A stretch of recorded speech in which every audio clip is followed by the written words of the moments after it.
আহলান সাহলান মাহে।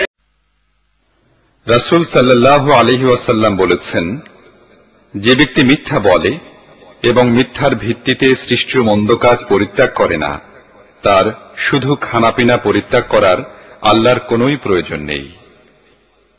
যে ব্যক্তি রমজানের রোজা শুরু থেকে শেষ পর্যন্ত আদায় করল, সে নিশ্চয়ই তার পাপরাশি থেকে এমনভাবে মুক্ত হয়ে গেল যেন তার মা তাকে ভূমিষ্ঠ করল। রাদিয়াল্লাহু তাআলা আনহু থেকে বর্ণিত, নবী করিম সাল্লাল্লাহু আলাইহি ওয়াসাল্লাম বলেছেন, রোজা হচ্ছে ঢাল স্বরূপ এবং দোজখের আগুন থেকে বাঁচার সুরক্ষিত দুর্গ বিশেষ। হযরত আবু হুরায়রা রাদিয়াল্লাহু তাআলা আনহু থেকে বর্ণিত, রাসূলুল্লাহ সাল্লাল্লাহু আলাইহি ওয়াসাল্লাম বলেছেন, আদম সন্তানের প্রতিটি নেক কাজের জন্য 10 থেকে 700 গুণ পর্যন্ত সওয়াব নির্ধারিত রয়েছে, কিন্তু আল্লাহ বলেন, রোজা এর ব্যতিক্রম। সে একমাত্র আমার জন্যই রোজা রেখেছে এবং আমি নিজ হাতে এর পুরস্কার দেব।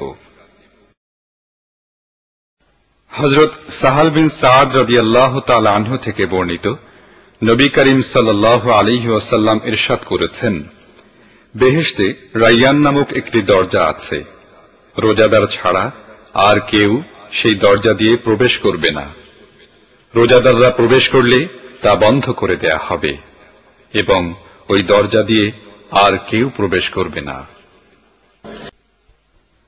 হযরত আবু হুরায়রা রাদিয়াল্লাহু তাআলা আনহু থেকে বর্ণিত, রাসূলুল্লাহ সাল্লাল্লাহু আলাইহি ওয়াসাল্লাম বলেছেন, প্রত্যেক জিনিসের যাকাত বা পরিশুদ্ধি আছে।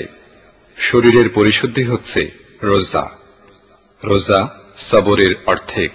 হযরত আবু হুরায়রা রাদিয়াল্লাহু তাআলা আনহু থেকে বর্ণিত, রাসূলুল্লাহ সাল্লাল্লাহু আলাইহি ওয়াসাল্লাম বলেছেন, যে কদরের রাতে ঈমান ও সওয়াবের নিয়তে নামাজ পড়ে, তার অতীতের সকল গুনাহ মাফ করে দেয়া হয়। আমর রাদিয়াল্লাহু তাআলা আনহু থেকে বর্ণিত, নবী করিম সাল্লাল্লাহু আলাইহি ওয়াসাল্লাম বলেছেন, কিয়ামতের দিন রোজা ও কোরআন বান্দার জন্য সুপারিশ করবে। রোজা বলবে, হে আমার রব, আমি তাকে খাদ্য ও যৌন চাহিদা থেকে বিরত রেখেছি, আমাকে তার ব্যাপারে সুপারিশ করার অনুমতি দিন।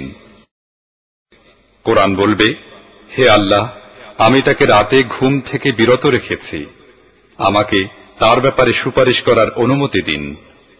বর্ণনাকারী বলেন, তাদের উভয়কে সুপারিশ করার অনুমতি দেয়া হবে।